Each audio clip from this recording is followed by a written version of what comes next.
आप संज्ञा दे रहे हैं भूचाल। भूचाल जैसी कोई बात नहीं है। हमारी सरकार स्थिर थी, स्थिर है, स्थिर रहेगी। किसी प्रकार की कोई समस्या आने वाली नहीं है। हम लोगों ने 13 मार्च को विश्वास मत प्राप्त किया हुआ है और कांग्रेस के लोग तो बाइकाट कर गए थे, भाग गए थे। एक प्रकार से जितने लोग वहाँ बचे हुए थे उन सब लोगों ने सर्वसम्मति सरकार के फैसला किया था। बात रही 3 जो इंडिपेंडेंट विधायक हैं उन्होंने सपोर्ट वापस लिया है, जो भी हमारी सरकार को बहुमत प्राप्त है और उसमें बहुत से ऐसे जो हमारे विधायक हैं वो हमारे संपर्क में हैं। हम जानबूझ करके इस विषय को बढ़ाना नहीं चाहते, वरना तो वो 30 और 33 जमा करके और जैसे आगे बढ़ रहे हैं, जब वो फ्लोर पर आएंगे 23 भी बचा लें तब भी बड़ी बात है। आज हरियाणा में भारतीय जनता पार्टी की हरियाणा सरकार के जो लोगों के अंदर जितना उत्साह है, उस उत्साह को देखते हुए ये 3 भी पछताएंगे और खाली पछताएंगे नहीं। कुछ लोगों ने तो संपर्क करना शुरू कर दिया है, गलती हो गई है, हमको वापस ले लो। हमने कहा थोड़ा इंतजार करो। सर, जेजेपी विधायकों से आपने मुलाकात की है? ये है, ऐसा नहीं कि नहीं किया, वो पहले हमारे संपर्क में है। मैंने बताया कांग्रेस के लोग भी संपर्क में हैं, उनसे भी जब उनके साथ मीटिंग करेंगे तब उनकी भी आंखें खुल जाएंगी। हम कहते हैं चुनाव ठीक ठाक निकल जाए, इसमें नहीं तो मुँह की खानी पड़ेगी उनको, और वो मुँह की खाने के लिए उनको भी पता है बहुत ज्यादा किसी प्रकार का आग्रह दुराग्रह उनका नहीं है। एक मीटिंग वो करेंगे, हो सकता है गवर्नर साहब कभी भी कर लें, तो गवर्नर साहब और स्पीकर साहब ने अपने रोल करने हैं, उसमें हमें किसी प्रकार की कोई चिंता नहीं है। सर, क्या बीजेपी के भंवर में दुष्यंत चौटाला और कांग्रेस के बड़े दिग्गज लीडर है भूपेंद्र सिंह हुड्डा, वो तो नहीं फंसते हुए नजर आ रहे हैं आपको?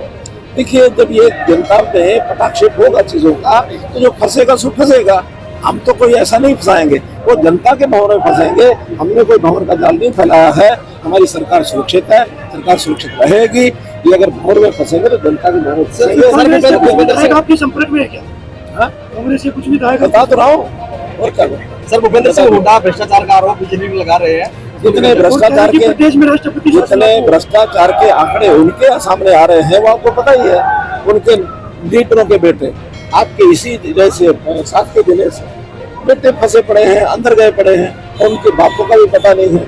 आप उनके जो वर्तमान उनके प्रत्याशी हैं, उनके बेटों की जमानत की अर्जियां लग रही हैं, सुप्रीम कोर्ट अर्जी के ऊपर विचार करने वाला है। तो ये सारी बातें आपको सामने हैं। नाम लेता अच्छा नहीं लगता, सबको सबका पता है, इसलिए वो बच के अपने आप को बचा लें, बहुत बड़ी बात है। मेरे खिलाफ जो कैंडिडेट है वही भगोड़ा घोषित किया हुआ था, तो जाकर जमानत लेके आया है। तो अगर भगोड़े होते तो क्यों होते हैं? कहना कोई दोषी वृत्ति के लोग हैं, और ये खाली हरियाणा में नहीं है, पूरे देश में बहुत से कांग्रेस के ऐसे प्रत्याशी डूबे हुए हैं बिल्कुल भ्रष्टाचार के अंदर। इतने डूबे हुए हैं कि छापे में पहाड़ों के नोट निकल रहे हैं, यानी ढेर निकल रहे हैं, पहाड़ निकल रहे हैं। सैकड़ों करोड़ रुपया एक नेता के, उनके स्टाफ के घर से निकल रहा है। तो आखिर ये सारी चीजें जनता देखती है, केवल अखबारों की सुर्खियों के लिए नहीं है, जनता इसको महसूस करती है। और ये चीजें हरियाणा में भी बाहर भी है। आखिर उनके ऊपर भरोसा कौन करेगा? हमने तो 1.5 महीना पहले अपने प्रत्याशी घोषित कर दिए थे, भाई कोई समस्या नहीं, लेकिन वो 1.5 महीने तक यहाँ की लिस्ट जा रही है, स्क्रीनिंग हो रही है, ये हो रहा है, वो हो रहा है, अंदर खाते क्या चल रहा है आपको पता तो हो, लेकिन आप शायद बोलेंगे नहीं, मैं उसकी जानकारी रखता हूँ। भूपेंद्र सिंह हुड्डा ये कह रहे हैं मेरी हार का बदला ले लेना, सोनीपत में आके बोल गए। मैं तो कह रहा हूँ आपकी हार का बदला लेंगे नहीं लेंगे, उन्होंने अपनी तकलीफ को जरूर कम कर दिया। क्या पिछली बार हारे तो 10 थे, तकलीफ तो 2 ही की थी, सोनीपत रोहतक की।